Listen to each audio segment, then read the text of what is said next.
की सामाजिक व्यवस्था, सांस्कृतिक व्यवस्था, शैक्षणिक व्यवस्था और पारिवारिक व्यवस्था को खत्म कर दो, वो देश अपने आप खत्म हो जाएगा।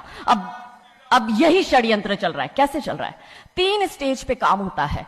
25 वर्ष तक की बच्चियों को बिगाड़ने का काम बॉलीवुड अपने टीवी सीरियल के माध्यम से करता है।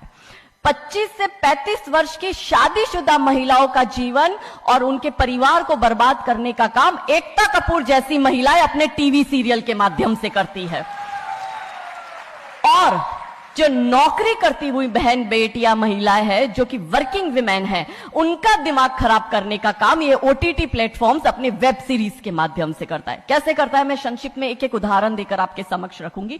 और बहुत जरूरी है कि जब हम तो एक साधारण व्यक्ति है, हम संसारिक जीवन में रहते हैं, लेकिन यहां पर जो उपस्थित हमारे संतगण है, महंतगण है, इनके बहुत बड़ा फॉलोअर्स ग्रुप रहता है, बहुत से लोग आते हैं, बहुत सी महिलाएं आती है। ये बात वहां तक पहुंचे क्योंकि वो यहां पर उपस्थित नहीं है, पर हमें पता है कि वीडियो के माध्यम से हमारे संत श्री, हमारे महंत श्री हमारी ये वाणी जो है उन तक पहुंचाएंगे कि कैसे करते हैं। ये एक फिल्म बनाते हैं, 25 वर्ष की तक की बच्चियों को कैसे बिगाड़ना है। हिंदुओं के परिवारों को बिगाड़ने के, तोड़ने के षड्यंत्र चल रहे हैं। और सिर्फ एक हिंदू को नहीं खराब करना है, उसके पूरे के पूरे कुटुंब को बर्बाद कर देना है। तो एक भारत की महिला 2 परिवार को जोड़ती है, मायका पक्ष और ससुराल पक्ष। और हम कहते हैं कि भारत की परिवार व्यवस्था जो है वो मानवता की सबसे बड़ी देन है। तो इसी व्यवस्था को खत्म कर दो। कैसे कर दो? तो ये एक फिल्म बनाते हैं अतरंगी रे।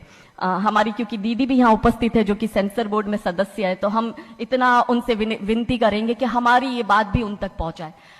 सिस्टमैटिकली ये फिल्मों में लड़की दिखाएंगे हिंदू की, लड़का दिखाएंगे मियां भाई का, और उसमें भी दिखाएंगे कि वो लड़का चाहे अनपढ़ हो, चाहे गवार हो, चाहे आतंकवादी हो, चाहे पंचर छाप हो, और वो हिंदू की लड़की चाहे कितनी पढ़ी लिखी हो, लेकिन उसका परिवार जो है वो रूढ़िवादी है, वो रिग्रेसिव है, और उसके सामने यदि वो घोड़ा भी चला रहा है, खच्चर टट्टू भी चला रहा है, तो वो बड़ा प्रोग्रेसिव है, वो बड़ा संस्कारी है। कैसे करते हैं? ये एक फिल्म बनाते हैं अतरंगी रे।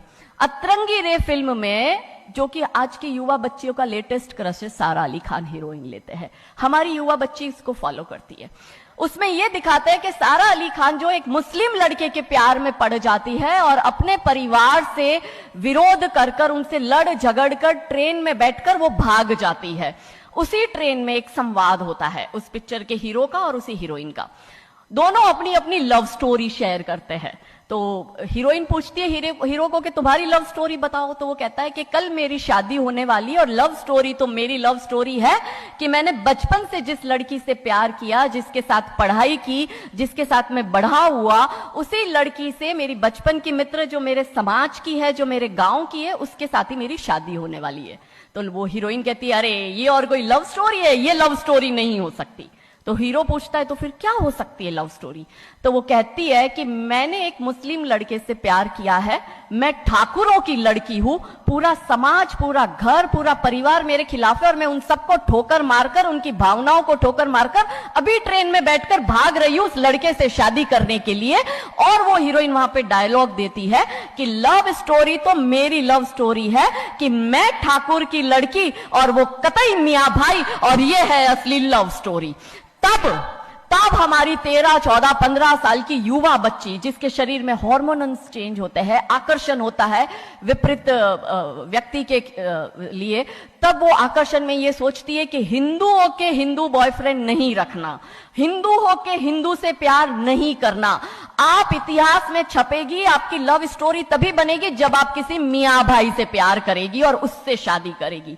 तो कैसे सिस्टमैटिकली ये स्लो पॉइजन बॉलीवुड की फिल्मों के माध्यम से फ्रेजाइल माइंड में डाला जा रहा है। और आज देखो कि क्यों समाज में लव जिहाद के इतने केस बन रहे हैं, और उसका सबसे बड़ा और मुख्य कारण बॉलीवुड है, क्योंकि इन बॉलीवुड वालों ने हमारी बेटियों को हादी रानी और रानी चिन्नमा रानी अब्बा का नहीं दिखाया। इन बॉलीवुड वालों ने हमारी बेटियों को करीना खान दिखाया है ताकि वो अपनी कोख से तैमूर और जहांगीर पैदा करे। ये बॉलीवुड वाले लव स्टोरी पर फिल्म बनानी है तो ये हादी रानी और राजा रावत सिंह चुड़ावत पर क्यों नहीं बनाते?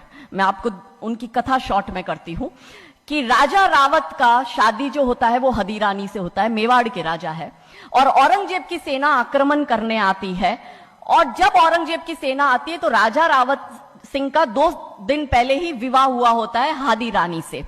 तो राजा जी की इच्छा नहीं होती कि मैं युद्ध लड़ने जाऊं, तो हादी रानी बड़े क्रोधित होते, वो कहते तुम मेरी चिंता छोड़ो, तुम अभी इस मातृभूमि की रक्षा के लिए, इस धर्म की रक्षा के लिए आप युद्ध भूमि में जाओ और आप मेरी चिंता मत करना, यदि आप बलिदान भी हो जाओगे तो मैं प्राउडली अपने आप को आपकी विधवा कहूंगी।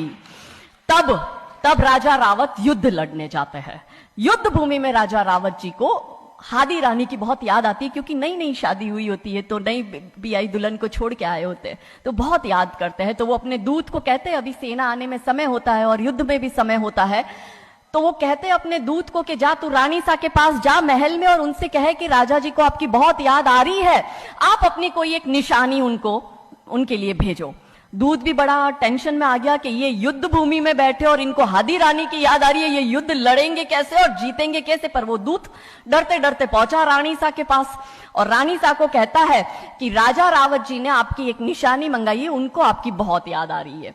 तो रानी सा बहुत क्रोधित हो जाते कि ये मेरा पति कैसा, ये युद्ध लड़ेगा कैसे, औरंगजेब की इतनी बड़ी विशाल सेना है, यदि जहां युद्ध भूमि में बैठकर उसको रणनीति बनानी है वहां वो मेरी निशानी मंगवा रहा है। तब हमारी हादी रानी क्रोधित होती है, हाथ में तलवार लेती है, अपनी गर्दन काटती है, थाल में सजा के दूत को देती है और कहती है जा तेरे राजा को जाके दे देना मेरी निशानी।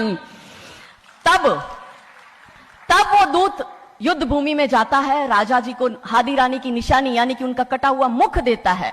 राजा जी बड़े दुखी हो जाते हैं, उनको लगता है उनसे बहुत बड़ी गलती हो गई। राजा जी रानी की अंतिम इच्छा समझ जाते हैं, रानी जी के लंबे बाल होते हैं, उन बाल की वो माला बनाते हैं, उनके मुख की माला बनाते, वो युद्ध लड़ते हैं, औरंगजेब से युद्ध जीतते हैं और जीतने के बाद राजा रावत वहीं युद्ध भूमि में अपना बलिदान देते, अपनी गर्दन काटकर वहीं अपने जीवन का त्याग करते हैं। ये है लव स्टोरी।